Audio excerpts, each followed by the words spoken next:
There are details of today's story that are bound to shock you. The first is the brutality of the crime. The victim unfortunately suffered a horrific and unwarranted fate, and the second is the motive. The reason this crime even took place just makes you visualize a list of other actions the assailant could have taken prior to resorting to committing such a terrible act. Viewer discretion is advised as this episode contains graphic footage of the crime.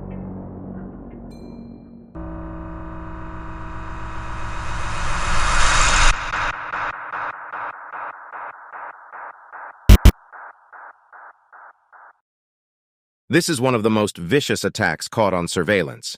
This Georgia convenience store clerk was shoved into a storage area and stabbed multiple times back in March of 2014.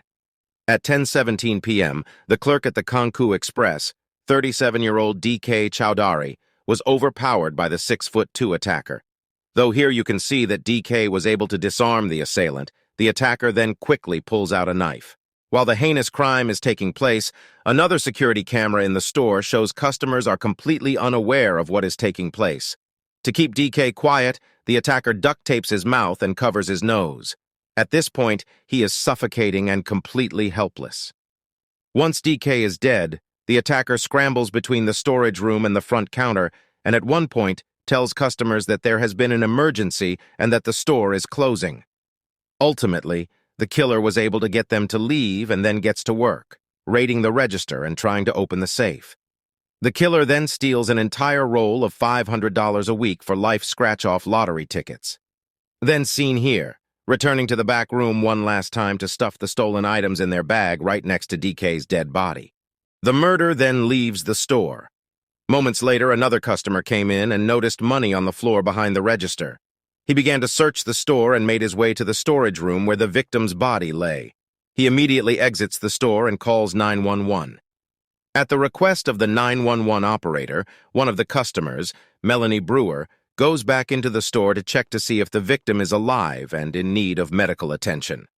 However, when she enters the storage area and takes a good look at the body, she realizes the extent of the attack and immediately concludes that he is dead.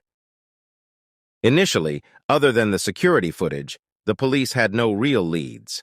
The hooded murderer had their face completely covered, aside from their eyes, with a bandana, and the only identifying characteristics are that they are very tall and slim, which is really not much for investigators to go off of. It wasn't clear if this was a random robbery gone too far, or if the attacker knew the victim, and this was some sort of act of revenge, made to look like a robbery. However, during the crime scene investigation, a cell phone was found not too far from DK's body under one of the fryers located in the storage room. Initially, the police assumed it was the victim's phone, but it turns out the phone wasn't his. The investigators first look at the stored photos and are stunned by what they find. The phone is filled with happy photos of the killer and their family and numerous selfies. The ruthless, 6'2" savage killer that maliciously stabbed an innocent man to death was a woman. 22-year-old Sky Mims was a model, dancer, and rapper from Detroit, who had recently moved to Atlanta with dreams of making it big in the entertainment industry. The U.S. Marshals quickly set up a task force that was surveillancing a hip-hop music producer by the name of Kyle Harewood's home, the man that Sky was apparently living with. When authorities were able to determine when she would be home, they went in and made an arrest.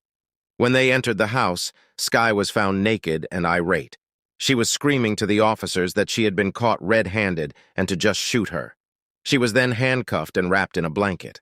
Once Sky was brought down to the police station, her behavior was observed to be quite bizarre, as she didn't seem bothered at all that she had been arrested.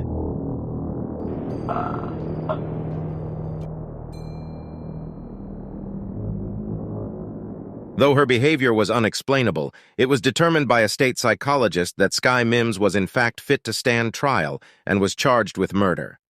She pleaded not guilty. Sky's odd behavior continued. She would make gestures to the audience and the camera during trial. She would blow kisses as she would enter the courtroom. She was even seen laughing and giggling during her attorney's opening statement. Sky's father, Mario, took the stand, describing his family's history of mental health issues, including bipolar disorder and paranoid schizophrenia.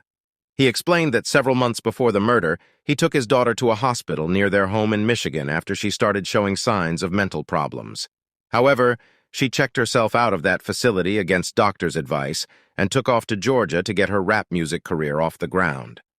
Within a couple of months, he got the call that she was in jail for murder.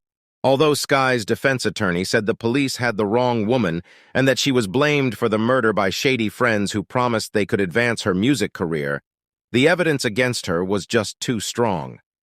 During the trial, security footage showed that Sky initially walked into the gas station, bare-chested, wearing an open black hooded jacket to case the store an hour before the attack. She then changed into the white hoodie that she was seen wearing in the video. The gloves found at the scene had her skin cells in them, and the fish fillet knife was found at Sky's house that contained D.K. Chowdhury's blood on it. The knife was wrapped with red duct tape, the same tape that was used to smother the victim. The already scratched-off $500 a week for life lottery tickets were found in Sky's home. It was later revealed that the motive for her crime was solely the lottery tickets. Witnesses say she was obsessed with winning the $1 lottery ticket for a chance to win $500 a week for life. She thought the lottery would be her ticket to financial freedom, so that she could then pursue her career full-time. With me? Is it bad? Though the trial lasted 5 days, the jury only deliberated for an hour. When she was pronounced guilty, the girl who laughed and blew kisses during her trial remained emotionless as she was sentenced to life without parole. She was also charged and sentenced for theft after it was discovered that she stole a car in Detroit that same year. Sky's lawyer tried pushing for life with parole, citing her young age, clean criminal history, and supposed mental health issues. However, this request was denied by the judge as prosecutors had already taken the death penalty off the table for those same reasons, despite Sky's lack of remorse for the crime. Mario, Sky's father, told reporters after the ruling that America needs to pay attention to their children, just as he was doing before this happened, and that all over the United States, people have a variety of mental health issues, and the people closest to them are ignoring them. Sky Raven Marie Sims is currently serving her life sentence at the Arendelle State Prison in Alto, Georgia.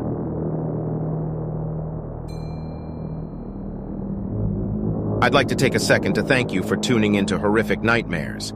If you would like to support this channel, you can leave a comment below and hit the like button. If you enjoyed today's episode, please share it with anyone you know who may enjoy it as well. And if you already aren't, I hope you would consider subscribing to the channel so that you won't miss any of my upcoming episodes. Once again, thank you for tuning in, and I'll see you next time.